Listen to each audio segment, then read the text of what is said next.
वहीं शिवसेना पार्टी के रुकन पार्लियामेंट संजय राउत ने यूपी इंतखाबात पर रद्द-ए-अमल दिया। उन्होंने मीडिया से बात करते हुए कहा कि यूपी में किसी भी जमात के साथ मफाहमत नहीं की जाएगी। उन्होंने बताया कि यूपी इंतखाबात के तनाजुर में किसान लीडर राकेश टिकैत से मुलाकात की जाएगी। आइए सुनते हैं कि उत्तर प्रदेश की ताजा सूरत हाल पर उन्होंने मजीद क्या कुछ कहा है। हम किसी के साथ गठबंधन नहीं करेंगे।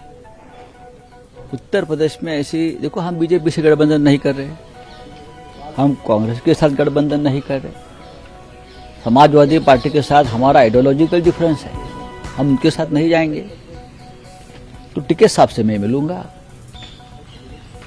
उनसे बात करूंगा, उनसे जानकारी लूंगा वो क्या चाहते हैं और हम क्या चाहते हैं उत्तर प्रदेश में और देश में। हम देश के बारे में बात करेंगे, क्योंकि मेरी जानकारी जो है कि संयुक्त किसान मोर्चा या टिकैत साहब राजनीति में सक्रिय नहीं है, लेकिन किसी मंच पर नहीं जाते। लेकिन हम किसानों का आशीर्वाद हमें जरूर चाहिए। अगर हम यूपी में लड़ना चाहते हैं तो हम टिकैत साहब से बात करेंगे जाकर।